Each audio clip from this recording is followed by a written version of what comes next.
tout comme dans les triangles semblables, des polygones sont semblables entre eux si les angles ont les mêmes mesures et si leurs côtés homologues sont de longueur proportionnelle. Il sera donc possible, en sachant que deux polygones sont semblables, de déterminer ou de trouver la mesure d'un des segments manquants si on connaît le rapport de similitude K. Alors, la mesure K, ou le rapport de similitude, est la mesure des côtés du petit polygone sur la mesure des côtés du grand polygone. Ou nous pourrions dire inversement que K, ou le rapport de similitude, c'est la mesure des côtés du grand polygone sur la mesure du petit polygone. Alors, regardons ensemble comment nous pourrions trouver une de ces mesures manquantes dans un polygone, connaissant le rapport de similitude.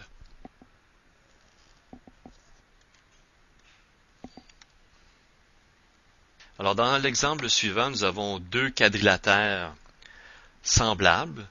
Le quadrilatère ABCD dont nous connaissons les mesures de ses côtés et l'autre quadrilatère qui est plus grand, A'B'C', dont nous ne connaissons aucune des mesures, mais cependant, nous connaissons le rapport de similitude K qui est égal à 3/4. Alors ici, comme ces deux quadrilatères sont proportionnels, nous allons écrire les rapports de leur côté homologue pour ainsi avoir une proportion. Alors, qu'allons-nous faire? Allons-nous faire le rapport du petit quadrilatère sur le grand quadrilatère ou le grand quadrilatère sur le petit quadrilatère? Regardons le rapport de similitude, qui est de 3/4. 3 est au numérateur et 4 au dénominateur. Le chiffre le plus petit est au numérateur et le chiffre le plus grand est au dénominateur. Ça veut donc dire que le rapport a été fait du petit quadrilatère sur le grand quadrilatère.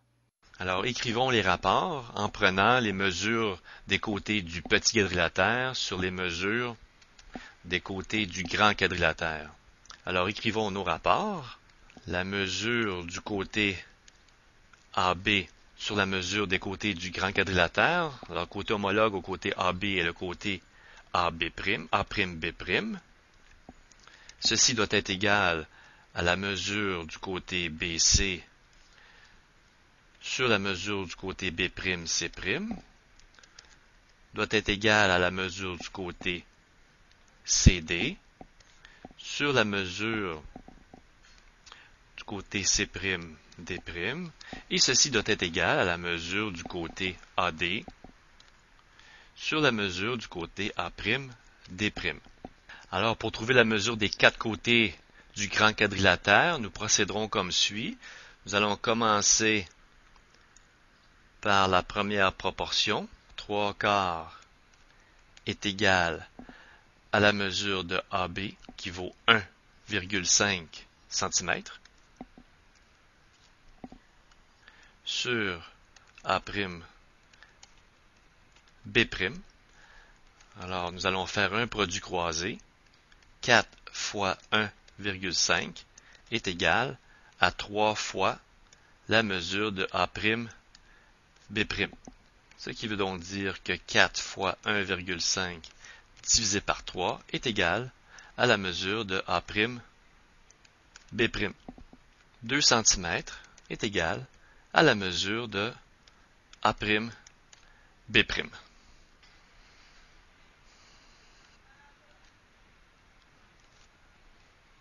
Alors maintenant, nous allons comparer le rapport 3/4 avec le rapport du côté de la mesure BC sur la mesure du côté B'C'.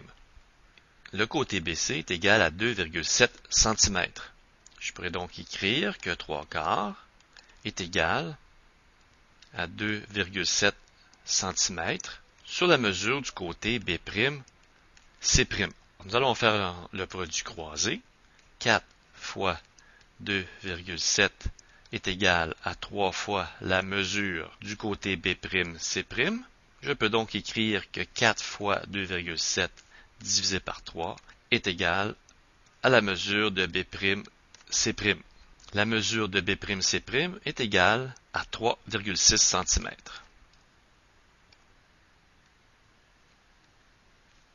Nous allons maintenant trouver la mesure du côté C'D'. Le côté CD est égal à 2,4 cm. Nous allons faire le produit croisé. 4 fois 2,4 est égal à 3 fois la mesure du côté C'D'. La mesure du côté C'D' vaut donc 3,2 cm. Et il ne reste plus qu'à trouver la mesure du côté A'D'. Nous savons que le côté AD est égal à 3,6 cm.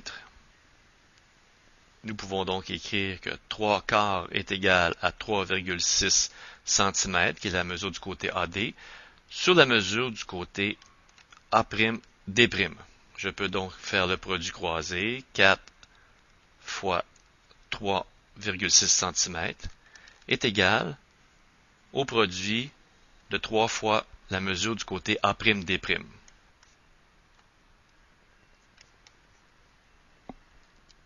4,8 cm est la mesure du côté A'D'.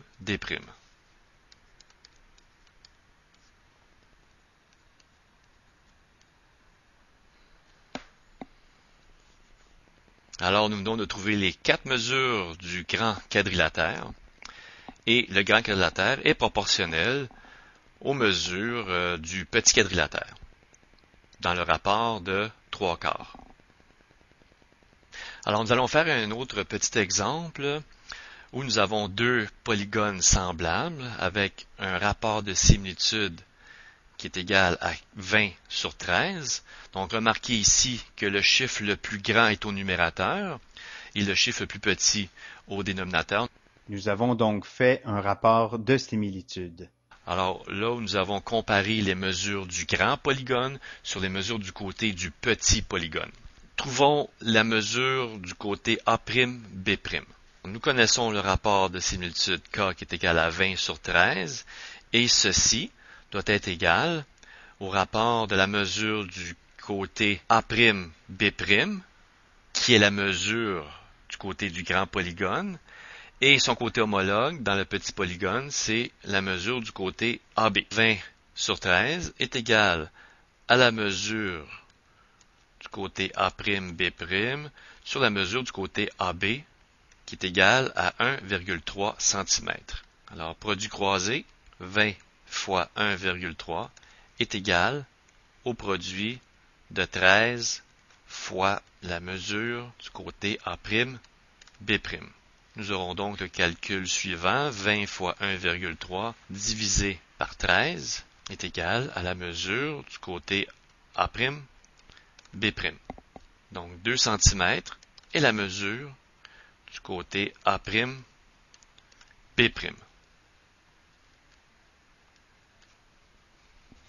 Maintenant, trouvons la mesure du côté BC. Alors, nous connaissons le rapport de similitude 20 sur 13 et ceci doit être égal à la mesure du côté B'C' sur son côté homologue qui est la mesure du côté BC. Alors, ce que nous cherchons à connaître ici, c'est la mesure du côté BC. 20 sur 13 sera égal à la mesure du côté B'C'. Nous connaissons cette mesure, c'est 1,6 cm sur la mesure du côté BC. Alors, produit croisé,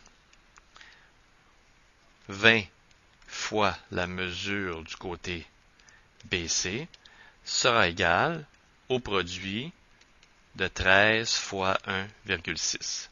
Mesure du côté BC sera donc égal à 13 fois 1,6 divisé par 20, ce qui donne 1,04 cm.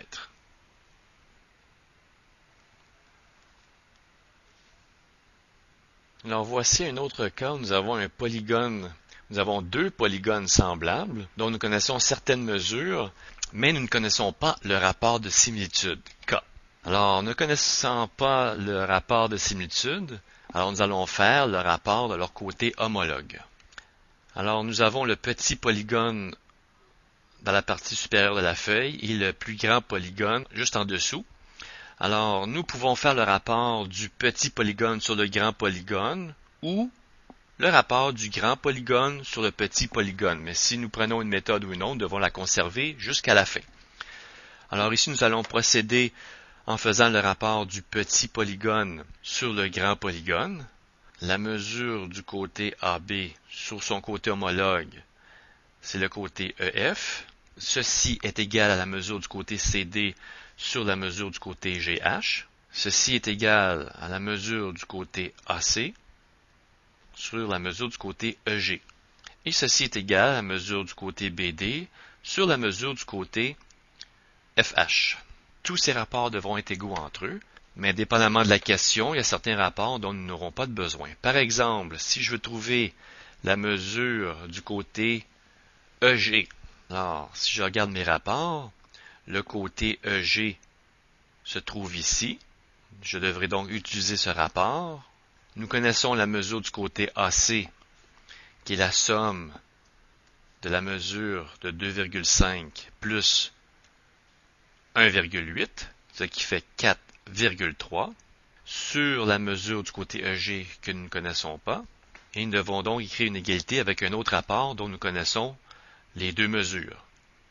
Alors, est-ce que je peux utiliser AB et EF? Je connais AB qui vaut 2,2, mais EF, je ne connais pas sa mesure. Est-ce que je peux utiliser le rapport CD sur GH? CD, je connais la mesure, c'est 1,7, et GH, je connais la mesure 2,4. Alors, je vais donc utiliser ce rapport, 1,7 sur 2,4. Je dois absolument connaître les deux mesures de ce rapport, puisque pour résoudre, je dois avoir qu'une inconnue. Cette inconnue, c'est EG. Si j'ai plus qu'une inconnue, ou si j'ai plus qu'une mesure manquante, je ne pourrais pas faire le produit croisé. Je ne pourrais pas résoudre la proportion. Pour résoudre une proportion, je dois avoir au maximum une inconnue. Alors, je vais faire le produit de 1,7 fois la mesure de EG, qui sera égal au produit de 2,4 fois 4,3. Alors, je vais écrire ça ici. 1,7 fois la mesure de EG sera égal à 2,4 fois 4,3. La mesure de EG sera donc égale à 2,4 fois 4,3 divisé par 1,7. Ce qui donne 6,07 km. Alors, je vais arrondir au dixième près, ce qui va donner 6,1 km.